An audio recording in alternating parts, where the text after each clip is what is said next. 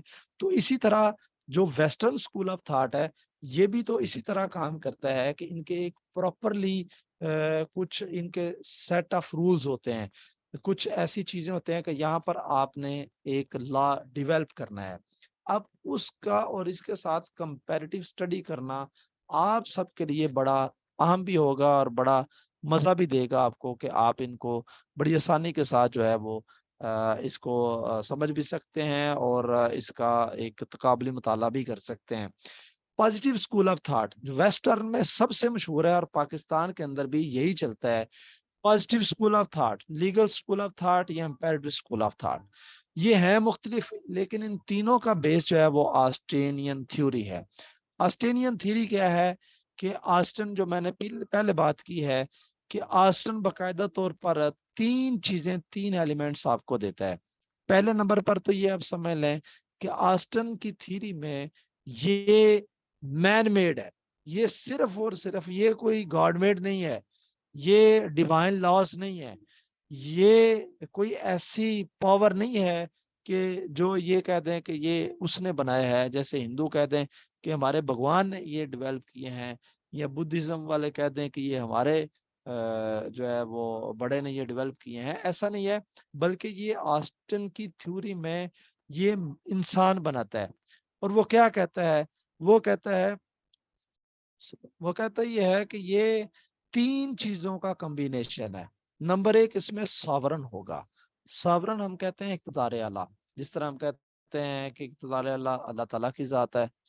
اللہ تعالیٰ ساری کائنات کا مالک ہے، سب اختیارات اس کے پاس ہیں، تمام اقتدار اسی کے پاس ہیں. اب جب ہم یہ بات کرتے ہیں تو یہ بات تو ہم صرف اور صرف اشریہ مائنڈ سیٹ سے کر رہے ہیں، ایک مسلم فکر سے کر رہے ہیں. لیکن یہاں پر جو مین میڈ لا ہوگا آسٹرینین تھیری کے اندر، اس کا مطلب اللہ تعالیٰ نہیں ہے. اس کا مطلب یہاں پر یہ ہے کہ وہ کون ہوگا؟ وہ بادشاہ ہو سکتا ہے، وہ پارلیمنٹ ہو سکتی ہے، وہ کوئی بھی ایسی مقننہ ہو سکتی ہے، قانون ساز اسمبلیاں ہو سکتی ہیں، وہ اپر لوور پارلیمنٹ، وہ سینٹ، وہ جوڈیشل کمیشن، وہ ہمارے جتنے بھی ججز ہیں، یا ان کی کوئی ٹیم، یا کوئی بھی ایسے ادارے ہیں. ہماری سپریم کورٹ خود جو ہے وہ لا ڈیولپ کر لیتی ہے. یہ کس طرح جو ہے وہ لاز بنتے ہیں؟ یہ ساورن خود ایک کمانڈ دے گا، ساورن بنائے گا. اب ساورن کی ایک باڈی ہوگی، وہ اکیلا بندہ بھی ہو سکتا ہے، جسے ہم فارمل آگے جا کے پڑھیں گے. وہ عام طور پر وہ پوری کی پوری ٹیم ہو سکتی ہے، وہ کابینہ ہو سکتی ہے، وہ ایک کابینہ نہیں، دو ہو سکتی ہیں، تین نہیں، چار ہو سکتی ہیں، وہ زیادہ بھی ہو سکتی ہیں. اس پر میں ایک ایگزامپل آپ کو دیتا ہوں. مثال کے طور پر ایک محکمہ ہے، گیپکو ہے. گیپکو نے کچھ آرڈیننس پاس کیے اپنے محکمے کو چلانے کے لیے. اب اس محکمے نے جو آرڈیننس پاس کیے ہیں اس کو ہم آرڈیننس کہتے ہیں، جو میونسپیلٹی کی سطح پر صرف ایک ڈپارٹمنٹل سطح پر ہی ان کا کام ہوا. لیکن وہ پھر پارلیمنٹ میں چلے گئے، وہی لاس، وہی آرڈیننسز پارلیمنٹ نے اس کے اوپر بحث کے بعد یہ ہوا کہ جناب یہ قوانین ہمارے پاس کر لینے چاہیے. اب وہی قوانین جو عام طور پر ایک محکمے نے بنائے، اس کو ویٹ کر دیا، اوکے کر دیا، پاس کر دیا پارلیمنٹ نے.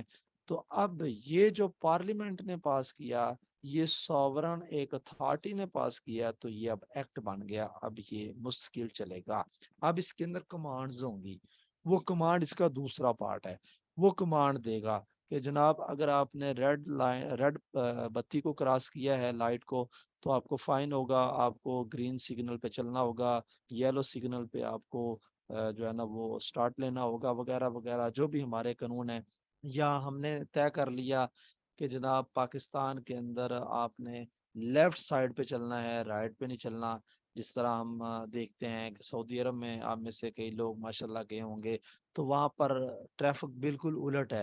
وہاں پر رائٹ سائڈ پہ ٹریفک چلتی ہے، ہماری لیفٹ پہ چلتی ہے.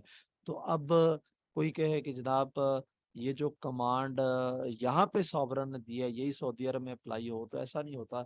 یہاں کا جو سوورن ہوگا وہ پارلیمنٹ ہے ہماری، خاص طور پر جو مقننہ ہے، قانون ساز ادارہ ہے، سینٹ ہے، ہمارا جوڈیشل کمیشن ہے، سپریم کورٹ وغیرہ. تو یہ جو قوانین بناتے ہیں سوورن، وہ کمانڈز دیتے ہیں، وہ قوانین ہوتے ہیں. اب ان کو جو عمل نہیں کرتا اس کے اوپر سینکشن لگے گی. یہ تیسرا ایلیمنٹ ہوگا جو ہم نے پہلے بھی بحث کی ہے.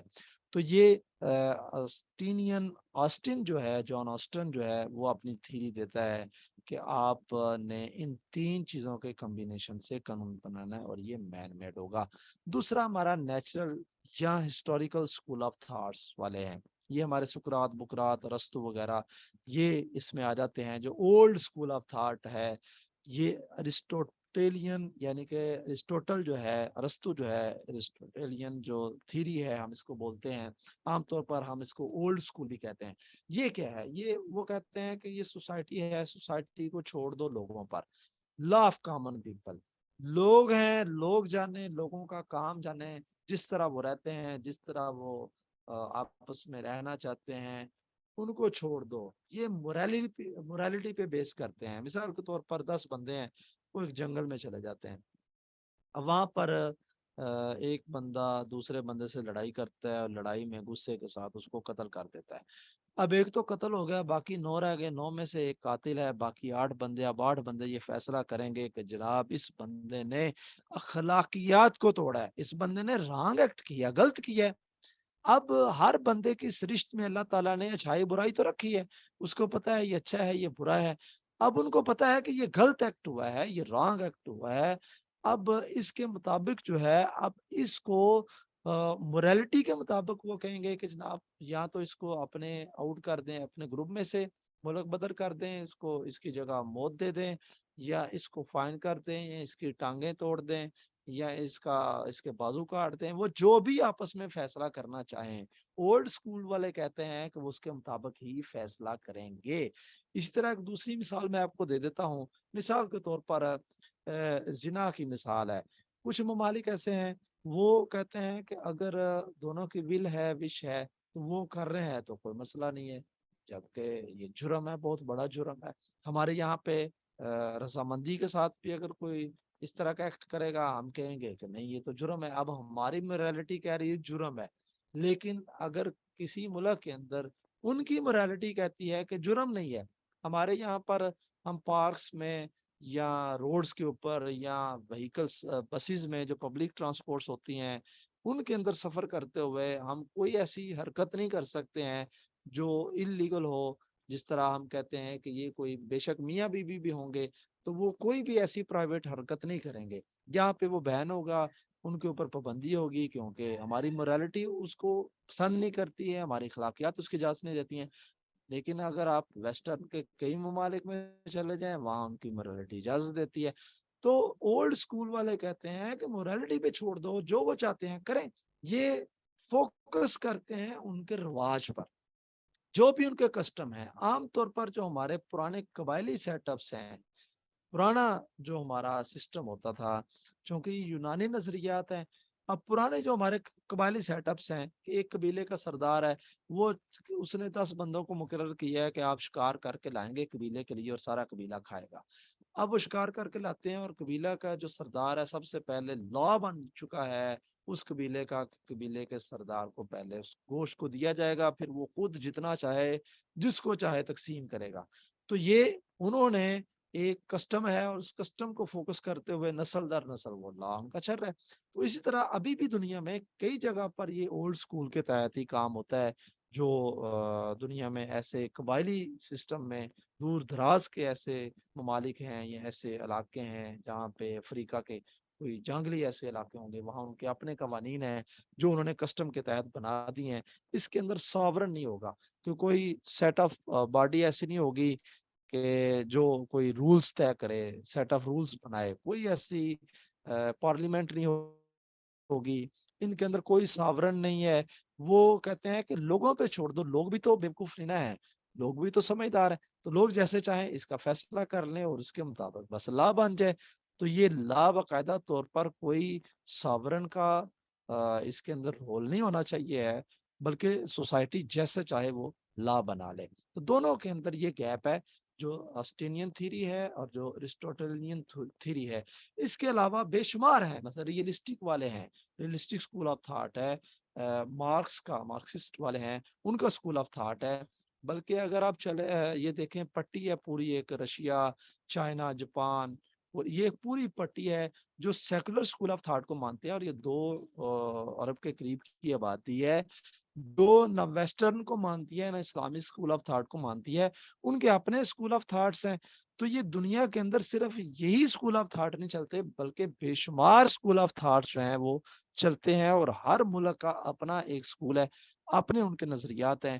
وہ 2 ملکوں میں بھی امپلیمنٹ ہو سکتے ہیں، وہ ایک پورے سیٹ جو ملکوں کا ہے، جس طرح ہم یورپی یونین والے ملک ہیں یا اسٹیٹ آف امریکہ، ان کے اندر جو 50 راؤنڈ اباؤٹ ممالک ہیں امریکہ کے اندر، جو ریاستیں ہیں، ان کے جو قوانین ہیں، تو آپس میں مل کے بھی کوئی قوانین بنا سکتی ہیں، اور اپنے الگ الگ سے بھی قوانین بنا سکتے ہیں۔ جیسے ہم پاکستان والوں کا الگ قانون ہے، ایران کا الگ ہے، افغانستان کا الگ ہے، انڈیا کا الگ ہے، تو بنگلہ دیش کا الگ ہے، یہ الگ قوانین بھی بنا سکتے ہیں۔ لیکن پوری دنیا کا جو قوانین ہیں وہ باقاعدہ طور پر ان کے آئین وغیرہ وہ یو این او کے اندر ہوتے ہیں۔ یہ سارے قوانین